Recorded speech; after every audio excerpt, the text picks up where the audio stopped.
Thanks to the 8 free decks in Pokemon TCG Live, you get a lot of great staple cards right away. But there's still several other cards you need to buy in Standard to make your decks as competitive as possible. To kick things off, here's a list of all the staple cards you get from the free decks.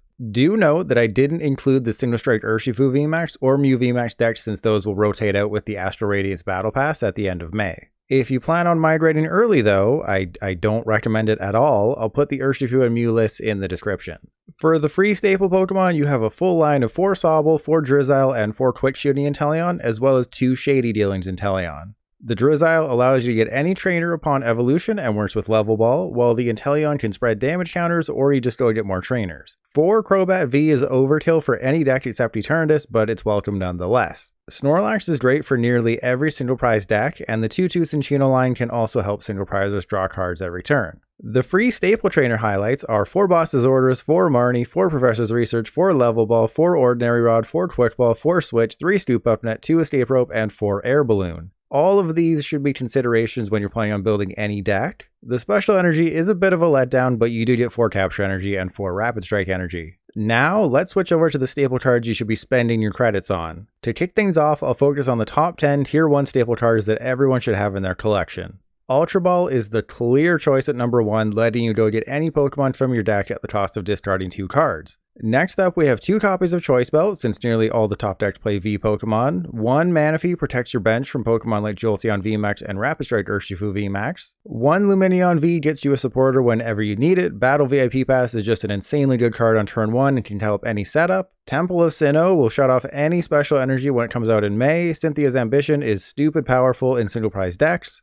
And Double Turbo Energy helps power up Arceus V and Arceus V-Star, which are also on the list. I know it might be weird seeing Arceus V and V-Star on this list, but not only is the V-Star power absolutely insane, letting you get any 2 cards from your deck, but the attack is equally amazing. Regardless of which one you attack with, you have the ability to attach 3 energy from your deck to your V Pokemon in any way you like. Since the release of Brilliant Stars, there's been a new top deck to take advantage of Arceus V seemingly every day. Get at least a 3/2 line and you'll be set. Of course, there's several other cards you need to look at buying to build your decks. From the first year of Sword and Shield, which is base set to Vivid Voltage, there isn't much of anything though. As I talked about earlier, pretty much all of the good cards are included in the free decks. If I had to choose the best of the best from the leftovers, I'd recommend getting 2 more Cinccino, 2 Big Charm, 4 Crushing Hammer, 1 Pal Pad, 4 Aurora Energy, 1 Eldegoss V, 1 Tool Scrapper, 4 Twin Energy, 4 Rotom Phone, and 2 Rose Tower. From the second year of Sword and Shield, which is Battle Styles to Fusion Strike, there's also a small amount of cards I'd recommend getting your hands on.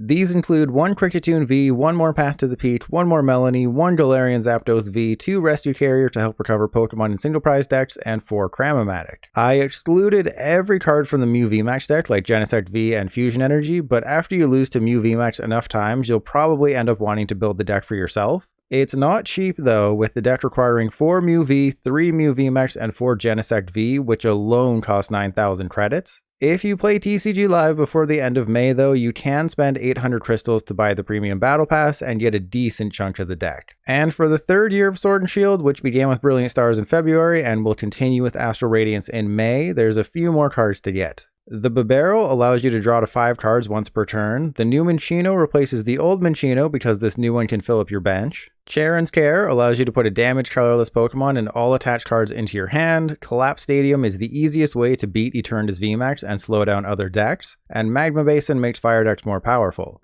At the time of making this video, Astral Radiance hasn't been fully revealed, so I'm sure there will be more cards worth getting from the set. I'll have a preview closer to launch at the end of May, so stay tuned for that. Until then, you'll want to set your sights on 4 Dark Patch, 1 Sparkling Greninja, and 1 Sparkling Hawlucha, 2 Mightyena because it can one-shot a Mew VMAX for 0 energy, 2 Roxanne, 1 Canceling Cologne, 1 Hisuian Heavy Ball, and 1 Wait and See Turbo. For Tier 2 staple cards you want for certain decks, here's a condensed list of the other cards you should think about spending your credits on. A lot of these cards are deck specific, so don't feel you need to rush out and buy them. They're just cards to think about if you have credits laying around. I'll put a deck list featuring the best staple cards in the description, so you can easily import it into Pokemon TCG Live and decide which cards you want to prioritize. And that'll do it. Hopefully this helped you figure out which cards to buy first in the game. If not, my best advice is to just head over to Limitlist, copy a deck list from there, and paste it into the game. Live will let you know which cards you're missing, and those are what you should be going after. If you have any other questions about TCG Live, ask away in the comments or check out the playlist on screen for a full starter guide.